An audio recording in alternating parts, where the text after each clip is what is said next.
ચાલો બાળકો, આજે આપણે પ્રામાણિક કઠિયારાની વાર્તા જોઈએ.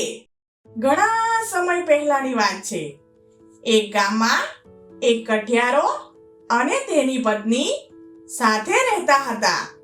તેઓ લાકડા કાપીને તેને વેચીને પોતાનું ગુજરાન ચલાવતા હતા.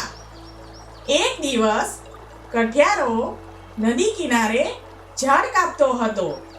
ત્યારે એની કુહાડી નદીમાં પડી ગઈ.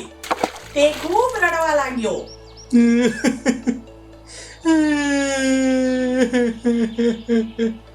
થોડા સમય પછી નદીમાંથી ભગવાન પ્રગટ થયા ને કઠિયારાને કહ્યું, તું કેમ રડે છે?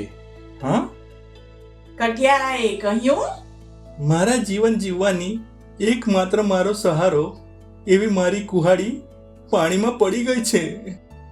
ભગવાન નદીમાં કઠિયારાની કુહાડી લેવા ગયા ને પાછા સોનાની કુહાડી સાથે પ્રગટ થયા અને કહ્યું, આ કુહાડી તારી છે? કઠિયારાએ કહ્યું, ના ભગવાન, ના. ભગવાન પાછા એની કુહાડી લેવા નદીમાં ગયા ને ચાંદીની કુહાડી સાથે પાછા આવ્યા ને કહ્યું, આ કુહાડી તારી છે? કઠિયારાએ પાછું કહ્યું, ના ભગવાન, ના, મારી નથી. ભગવાન ફરી પાછા નદીમાં ગયા ને લોખંડની કુહાડી સાથે પાછા આવ્યા ને કઠિયારાને કહ્યું, આ કુહાડી તારી છે? કઠિયારાએ કહ્યું, હા ભગવાન, હા, આ મારી જ છે. ભગવાન કઠિયારાની પ્રામાણિકતાથી ખૂબ જ ખુશ થયા અને કહ્યું, હું તારી પ્રામાણિકતાથી ખૂબ જ પસંદ થયો છું. તેથી આ તારી કુહાડી એ પણ લઈ જા, આ સોનાની કુહાડી પણ લઈ જા અને સાથે આ ચાંદીની કુહાડી પણ તું લઈ જા. એમ ત્રણેય કુહાડી ભેટમાં આપી. કઠિયારો તો ખૂબ જ ખુશ થઈને પોતાના ઘેર ગયો.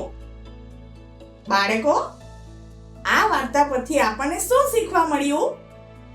આ વાર્તા પરથી આપણને શીખવા મળે છે કે કઠિયારાની જેમ આપણે પણ પ્રામાણિક બનવું જોઈએ અને લોભ કરવો જોઈએ નહીં. જેમ ભગવાને કઠિયારાને સોનાની અને ચાંદીની કુહાડી બતાવી, છતાં કઠિયારો તેના લોભમાં ન આવ્યો અને તેની પ્રામાણિકતા જોઈને ભગવાને તેને બંને કુહાડી ભેટમાં આપી. આવી જ સરસ મજાની વાર્તા જોવા માટે અમારી ચેનલ લિટલ લર્ન ગુજરાતીને સબસ્ક્રાઇબ કરો.